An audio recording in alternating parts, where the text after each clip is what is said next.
One of the nicest things in life is to meet an open, friendly, warm, hospitable person.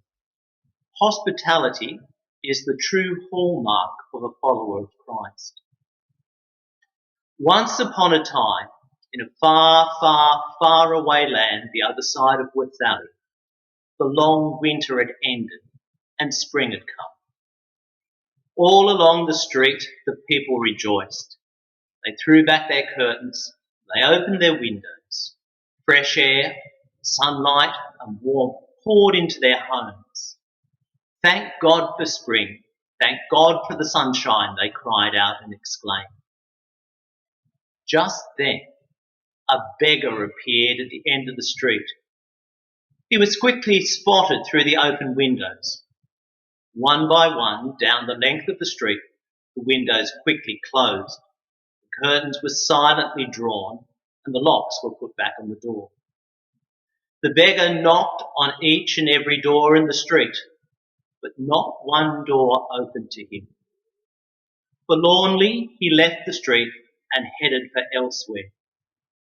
No sooner had he disappeared than the curtains were pulled back again. The windows and the doors were once more open, and again the sunshine and the fresh air poured in, and all the people rejoiced.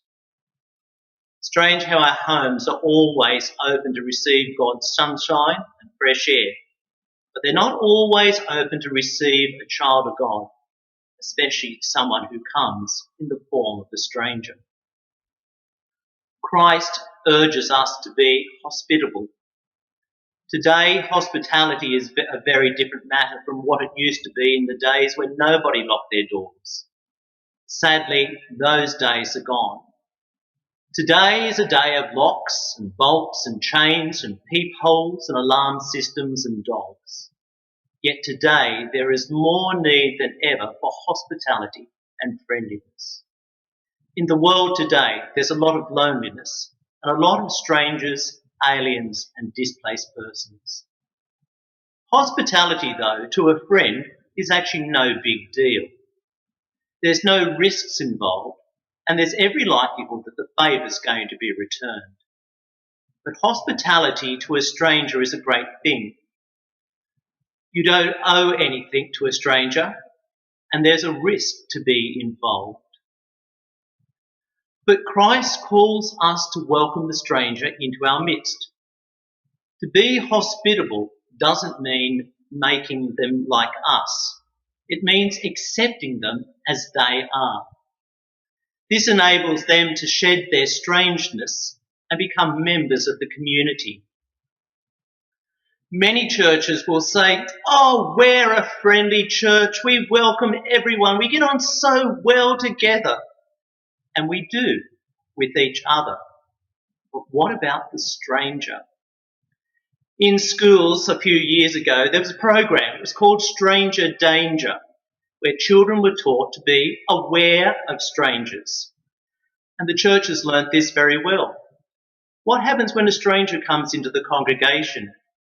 Everyone looks. Everyone thinks, "I should go and speak to that person, but I don't know what to say. Someone else will do it, won't they? If I put my head in my hymn book, they won't notice me. And isn't that what the rector's paid for?" Or otherwise, the church goes to the opposite extreme. We can smell fresh blood. Someone for the reading roster. What do you like at arranging flowers? Can you play a musical instrument? Do you know that we have an op shop? Anglican women meet on a Tuesday night. We're not very good at finding a balance between the two. If Christians get into ghettos where they secure themselves against those they consider to be strangers, what hope is there for the church? And what hope is there for the world? Christ calls us to reach out, and the rewards are enormous. He said that even a trivial act of kindness like giving a cup of cold water would not go unrewarded. But there are earthly rewards as well, and they're very great. The growth of understanding, of friendliness and cooperation, things our community that are actually crying out for. This is the kind of spring we ourselves can cause to visit our homes and our streets and our communities and our churches. A spring that will banish from our midst the winter of mistrust, of fear and hostility. For followers of Christ, hospitality is not an optional extra. It's at the very heart of the gospel. And the ultimate motivation is clear. To welcome the stranger is to welcome Christ himself. Hospitality is not so much about open doors, but about open hearts. There's a risk in having an open heart. You can get hurt. But to open one's heart is to begin to live.